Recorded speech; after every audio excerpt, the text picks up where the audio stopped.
Good morning my dear student and viewer. तो आपने इतिहास के पन्नों में सुना होगा कि बहुत सारे ऐसे शासक हुए जिन्होंने अलग अलग ही तरीके से रूल्स किया। मैं एक शासक की बात करने जा रहा हूं और शासक का नाम है लुई 16 जो फ्रांस में हुए थे, जिन्होंने एक बेहतरीन डायलॉग कहा था कि my desire is my rule, मेरा वचन ही शासन है। सेम आपको इसी तरीके से बिहार में देखने को मिलेगा, ठीक है। लेकिन हाँ, बिहार में तानाशाह सरकार नहीं है, लेकिन बिहार में एक ऐसे सीएम आपको देखने को मिलेगा जो जिनका एक ही कहना है कि मेरा इच्छा ही मेरा मुख्यमंत्री बनना है। तो मैं सिंपल सा बता दूं कि बिहार में अभी हाल फिलहाल में 2025 के जैसे ही रिजल्ट आया, जो मैंडेट आया, ठीक है, और उस मैंडेट में एनडीओ को एक बिग विक्ट्री, एक मैसिव विक्ट्री मिला था और आज था शपथ ग्रहण। उस शपथ ग्रहण में नीतीश कुमार जी फिर से बिहार के सीएम के पद पे वो शपथ लिए और कहा यह जा रहा है कि नीतीश कुमार जी का ये 10वीं बार शपथ है। तो उससे पहले मैं आप लोगों को बता दूं कि जो बच्चे सीयूटी का तैयारी करना चाहते हो और जिनका सपना है कि इंडिया के टॉप यूनिवर्सिटी में पढ़ सको, आई थिंक कि मैं सिंपल बता सकूं आप लोगों को कि चाहे आप इंटीग्रेटेड कोर्स के लिए तैयारी करना चाहते हो, चाहे या सिंपल कोर्स के लिए तैयारी करना चाहते हो, अगर आप चाहते हो कि इंडिया के टॉप यूनिवर्सिटी में पढ़ना, तो आप मेरे संस्थान निष्ठा सीयूटी में विजिट कर सकते हो, जहां पे मैं आपको इन डिटेल सभी प्रकार की जानकारी दूंगा। उससे पहले आप चलते हैं हम लोग टॉपिक की ओर, ठीक है। तो आपको मैं बता दूं कि नीतीश कुमार जी आज एज अ बिहार के सीएम के पद पे शपथ लिए और ये शपथ इनकी 10वीं बार है, ठीक है। तो सबसे पहली बात कि नीतीश कुमार की पूरी हम पॉलिटिकल कैरियर के बारे में बात करने जा रहे हैं, नीतीश कुमार के पूरे लाइफ के बारे में बात करने जा रहे हैं, उनका जन्म कब हुआ और कैसे इनकी राजनीति की शुरुआत हुई, किस तरीके से इनका नाम बार बार वो सत्ता में एक तरह से प्रतिद्वंदी बने रहे, कभी इधर तो कभी इधर। और एक फेमस आपने देखा होगा, एक कोटेशन भी फेमस हो गया पलटू राम करके। तो सब कुछ पे आज हम बात करने वाले कि नीतीश कुमार को कैसे ये टैग मिला पलटू राम का, या कैसे नीतीश कुमार एक राइवल के तौर पे उभर कर आए, कैसे नीतीश कुमार एक सोशल स्कूल, मतलब सिंपल बोलो कि नीतीश कुमार जी का अगर आप सिंपल देखोगे कि जो पूरे पॉलिटिकल कैरियर्स है, उनका जो पूरे पॉलिटिकल कैरियर्स में जिस स्कूल से वो राइज हुए उस स्कूल का नाम है सोशल स्कूल, एक सोशलिस्ट स्कूल से वो राइज हुए। तो सोशलिस्ट स्कूल से राइज होकर कैसे वो बीजेपी एक कैपिटलिस्ट स्कूल के हाथ थामे, इस सब पे आज हम लोग क्या करने वाले हैं, इन डिटेल बात करने वाले हैं कि कैसे समाजवादी विचारधारा से पूंजीवादी विचारधारा में धाराओं के साथ उन्होंने कैसे हाथ मिलाया और कैसे वो बदलते रहे, ये पूरी कहानी आज इस वीडियो में जानेंगे। उससे पहले थोड़ा हम लोग ये देख लेते हैं कि टैग जो है यहाँ पे देख रहे होंगे आपका, जो पूरे आपको बोर्ड पे दिख रहा होगा कि नीतीश कुमार एक क्रांतिकारी या नीतीश कुमार का सत्ता संघर्ष। तो नीतीश कुमार सच में क्या एक क्रांतिकारी है? सच में नीतीश कुमार जी के आने के कारण बिहार में सामाजिक बदलाव आया? महिलाओं को सच में एक मुक्ति का रास्ता मिला? क्या महिलाओं को सच में आगे बढ़ने का रास्ता मिला? एक ऐसे समाज में जहां पे जो समाज एक सामंती विचारधारा के चंगुल में ग्रसित था, क्या उस सामंती विचारधारा की धाराओं के समाज से महिलाओं को मुक्ति मिला? क्या सच में नीतीश कुमार जी उनको मुक्ति दिला पाए? तो पूरी नीतीश कुमार की जर्नी में आज जो है बात हम करने वाले हैं, पूरे इन डिटेल समझेंगे। उससे पहले हम लोग आगे बढ़ते हैं और सबसे पहले कुछ बातें समझने की कोशिश करते हैं। आइए देखते हैं कुछ इंपॉर्टेंट बातें कि नीतीश कुमार जी एज ए बिहार के सीएम कब कब शपथ लिए थे। पहले तो मैं आपको कुछ इन डिटेल बता देता हूं एज ए मीडिया सोर्सेज से, समझने की कोशिश करेंगे, ठीक है, ध्यान से। उसके बाद हम लोग चलेंगे नीतीश कुमार जी के एक क्रांतिकारी फेज पे और एक सत्ता संघर्ष पे, इस पे भी हम लोग बात करेंगे। फिलहाल इसे इधर चलते हैं, यहां पे देखेंगे Nitish Kumar to take oath as a Bihar CM for the 10th time. Nitish Kumar ji 10वीं बार बिहार के सीएम के पद पे शपथ लेने के लिए तैयार है। और अभी तक जो मैं वीडियो रिकॉर्ड कर रहा हूं तो इसका सिंपल सा लॉजिक है कि नीतीश कुमार जी बिहार के सीएम पद पे शपथ ले चुके हैं। तो सबसे पहली बार आप लोगों का जिज्ञासा होगा कि नीतीश कुमार जी पहली बार शपथ कब लिए थे। तो सबसे पहली बार आप ध्यान से समझेंगे, यहाँ पे नीतीश कुमार जी सीएम सबसे पहली बार मार्च 2000 में, ध्यान से समझेंगे, पहली बार नीतीश कुमार जी जो सीएम बने थे, मैं मीडिया सोर्सेज के हिसाब से बता रहा हूं, ठीक है, पहली बार। और ये जो पूरे सोर्सेज है विधानसभा, मतलब बिहार के जो विधानसभा है वहां से पूरे सोर्सेज और मीडिया सोर्सेज से मैं बता रहा हूं, ठीक है। तो पहली बार नंबर ऑफ डे जो 7 दिन के लिए वो बिहार के सीएम बने थे और ये बने थे मार्च 2000, 7 दिन के लिए पहली बार सीएम बने थे। उसके बाद नीतीश जी दूसरी बार जो सीएम बने थे, ध्यान समझेंगे, नवंबर 2005 में नीतीश जी दूसरी बार सीएम बने थे और लगभग 1827 दिन के लिए, ठीक है, ध्यान समझिए। नीतीश जी तीसरी बार जो सीएम के पद पे शपथ लिए थे, तो आप देखोगे नवंबर 2010 में लिए थे, आप यहाँ पे ध्यान से समझेंगे। और ये तीसरी बार उनका शपथ ग्रहण था एज ए बिहार के सीएम, और वहां पे वो 1270 दिन एज ए सीएम रहे थे तीसरी बार शपथ लेकर, ठीक है। वहीं पे देखोगे आप चौथी बार जो नीतीश जी शपथ लिए थे फरवरी 2015 में, लगभग 270 दिन के लिए नीतीश कुमार जी आपको चौथी बार बिहार के सीएम के पद पे शपथ लिए थे। वहीं आप पांचवी बार देखोगे, ठीक है, तो नवंबर 2015 में ही, फरवरी 2015 में चौथी बार शपथ ले रहे हैं। इसी साल 15 में नीतीश जी 2 बार सीएम के पद पे शपथ ले रहे हैं, एक ले रहे हैं फरवरी 2015 में और एक नवंबर 2015 में। कहा जाता है कि इसी सब कुछ के कारण नीतीश जी को इधर से इधर वाले जो टैग मिला है वो भी उनको मिला हुआ है। छठी बार ही आप देखो 6 टाइम जुलाई 2017 में, लगभग 15 के बाद 2017 में 2 साल बाद ही नीतीश कुमार जी फिर से 6 टाइम एज ए बिहार के सीएम क्या लेते हैं, वो शपथ लेते हैं। तो इस तरीके से आप देखोगे तो नीतीश जी कंटिन्यू 2005 से लेकर के, आपको कंटिन्यू सोचोगे तो यहां से देखो 2005 से लेकर के 2024 तक नीतीश जी ही बिहार के सीएम है।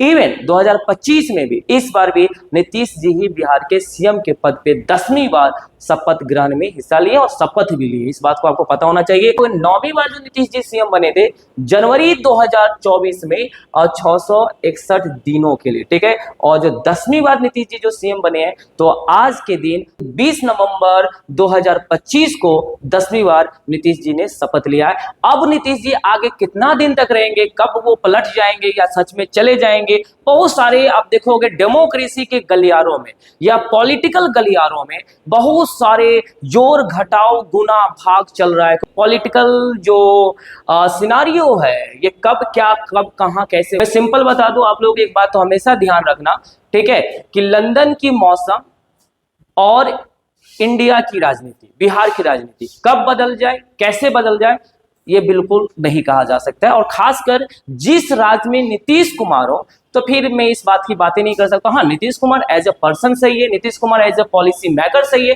लेकिन नीतीश कुमार कब बदल जाएंगे ये मुझे भी नहीं पता। तो अब जो आपको बताने जा रहा हूं कि नीतीश कुमार जी का जो पूरे के पूरे जो कहानी है, नीतीश कुमार जी क्रांतिकारी कैसे बन गए। सबसे पहली बात है कि एक आजाद भारत में जहां पे देखोगे, जहां पे सत्ता संघर्ष बड़े पैमाने पे चल रहा था और जहां पे कांग्रेस का डोमिनेंस इतने बड़े पैमाने पे चल रहे थे, ठीक है, उस एरा में आकर के एक रीजन्स में, खास करके बिहार जैसे क्षेत्र में एक ऐसे व्यक्ति का राइज होता है और जो व्यक्ति आज एक सत्ता संग्राम के तौर पे इवॉल्व होता है और एक क्रांतिकारी के तौर पे इवॉल्व होता है। तो आज इसी के बारे में हम लोग पूरे इन डिटेल समझेंगे और जानने की कोशिश करेंगे। पहले तो एज ए सीएम आपको समझ में आ गया होगा कि उन्होंने कितने बार शपथ ली है, ठीक है। अब आते हैं नीतीश जी के कुछ कहानी। हम लोग समझते हैं कि नीतीश जी का जन्म कब हुआ था, कहां हुआ था, क्या है उनकी पूरी पॉलिटिकल कैरियर, तो ध्यान से समझने की कोशिश करेंगे, ठीक है।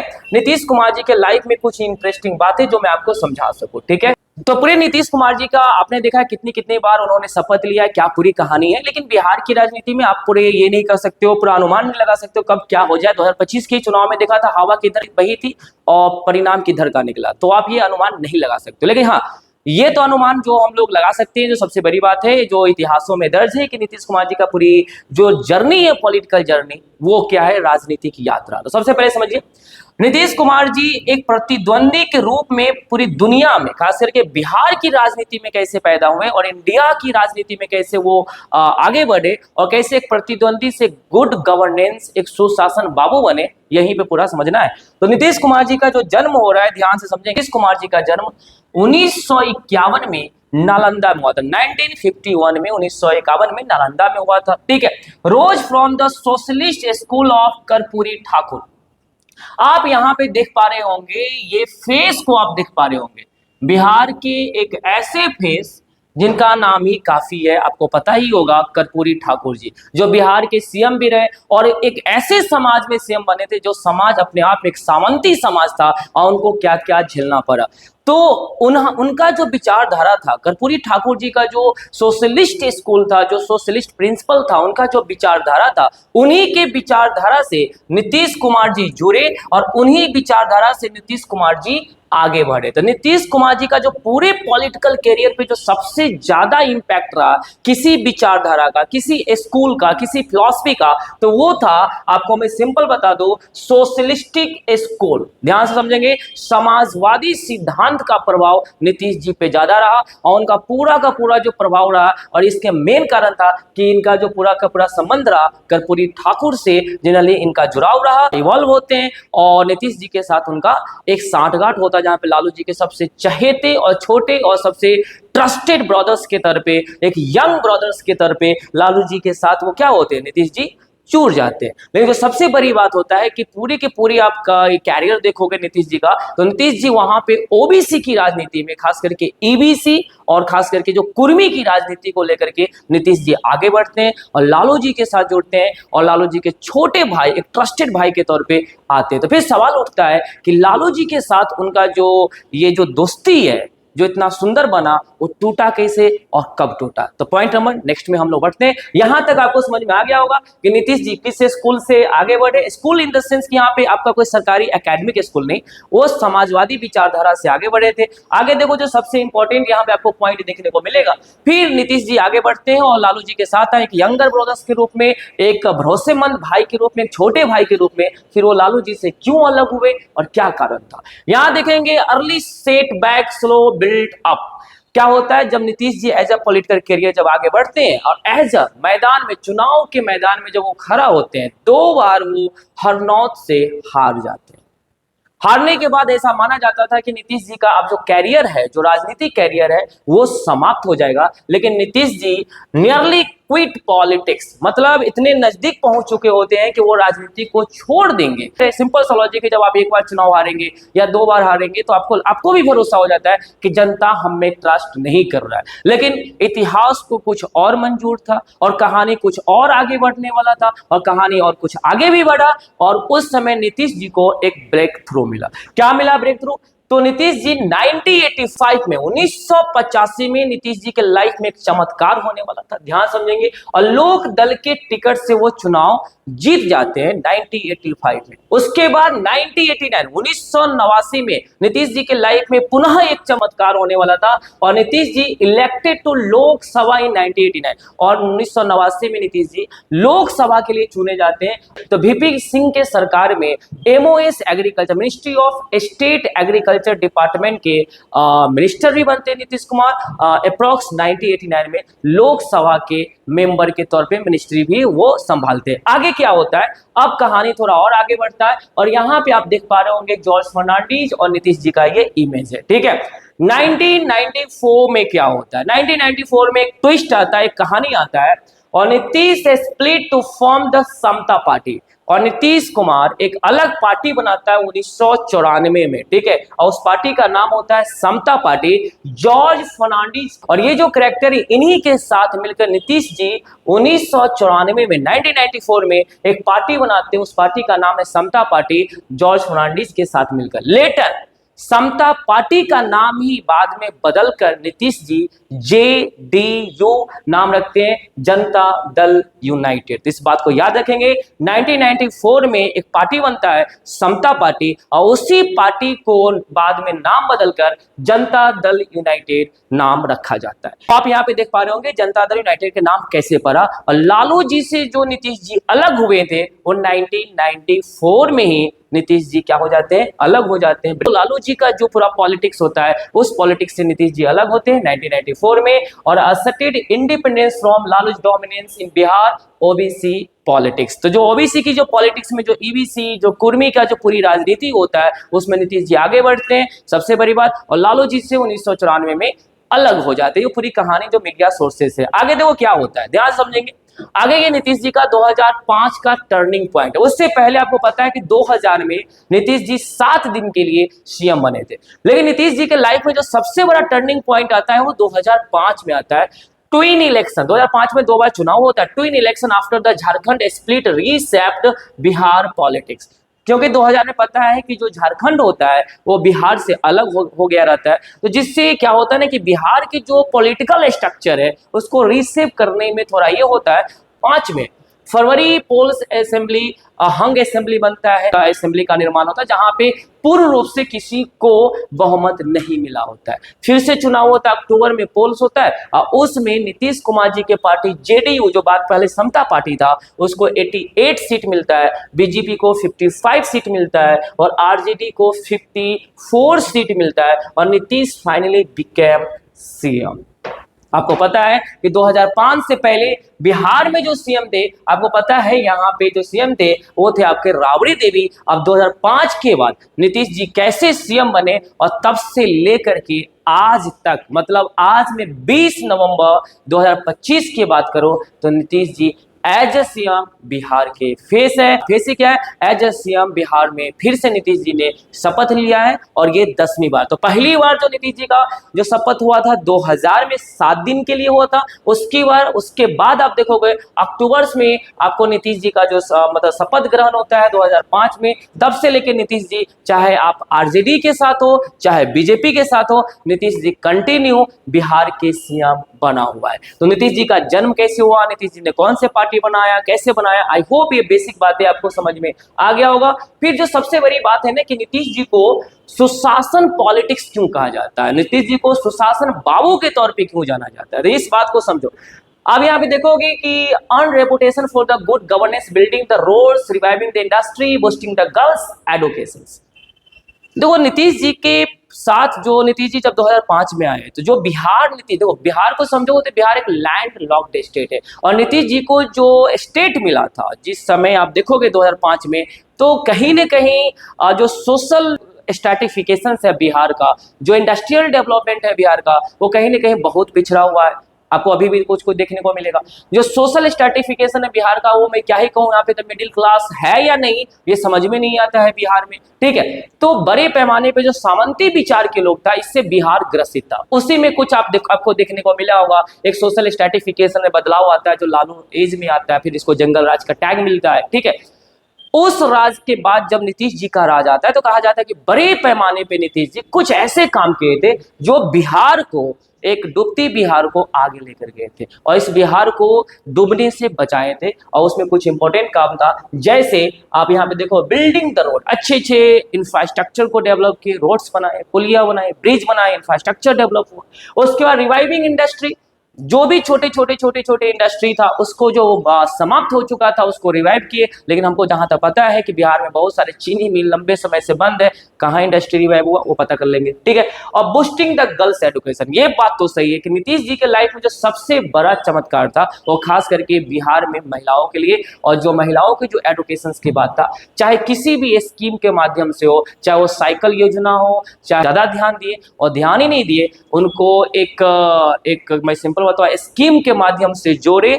और जो लड़की कभी स्कूल नहीं जाती थी, बिहार में सामंती समाज में लड़कियां लगभग स्कूल जाने से डरती थी, लड़कियों ने इनरोलमेंट करवाना शुरू किया। किसी भी लाभ के कारण स्कूल में साइकिल मिलता हो, चाहे उनको छात्रवृत्ति मिलता हो, पोशाक मिलता हो, चाहे उनको पास होने पे 10,000 या 25,000 रुपये मिलते हो, किसी भी कारणवश लड़कियां घर से बाहर निकली। तो मैं तो एक बात आपको सिंपल बता सकता हूँ कि नीतीश जी के राज में ही लड़कियों को आज़ादी भी मिला और लड़की पढ़ना भी शुरू की थी। ये बात तो सत्य है। तो इसीलिए नीतीश जी के राज को एज ए गुड गवर्नेंस के तौर पे जाना भी जाता है। बाकी में बहुत सारे इससे जुड़े हुए कुछ मैं वीडियो लेकर आता रहूंगा। और यहीं से जुड़ा हुआ alliance and breakups, Nitish ji के साथ एक टैग भी लग गया पलटू राम का, ठीक है। और ये टैग ऐसे नहीं लगा, आप यहाँ पे देख सकते कुछ कहानी है नीतीश जी के साथ जुड़ा हुआ। अब यहाँ पे देखेंगे 2010 की कहानी है। जेडीयू को 2010 में 115 सीट आया था और बीजेपी को 81 सीट आया था।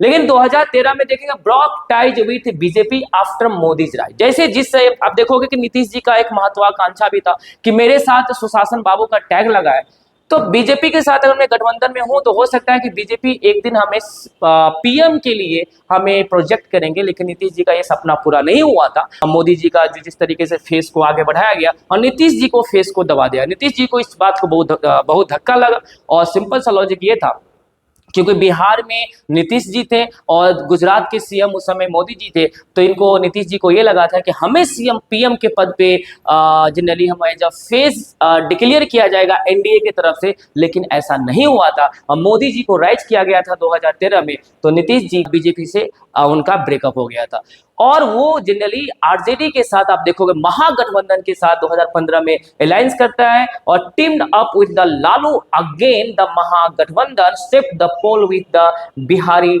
DNA pitch. और आपको पता है कि उस समय एक बड़ी कहावत बना था, मोहन भागवत का स्टेटमेंट आया था कि बिहार के डीएनए में ही खराब है और ये डीएनए की पॉलिटिक्स में लालू और नीतीश जी फिर एक साथ आए। डीएनए के पिच पर जो बैटिंग लड़ा गया था, महागठबंधन और जेडीयू दोनों साथ में आए थे, एक बेहतरीन गठबंधन बना था और जिसमें नीतीश जी जीते थे। लेकिन फिर कहानी यही हुआ कि मैं सिंपल बता रहा हूँ कि इंडियन पॉलिटिक्स में एक बात तो कभी आपको एकदम ध्यान रखना है कि लंदन का मौसम और भारत की राजनीति कभी भी बदल सकता है। तो आपको पता ही होगा कि ये 2015 की कहानी था। फिर आपको पता है कि फिर 2017 में भी कुछ हुआ, फिर 2020 में फिर एनडीए के साथ नीतीश जी आ गए, फिर आप देखोगे आरजेडी के साथ तेजस्वी यादव डिप्टी सीएम बना।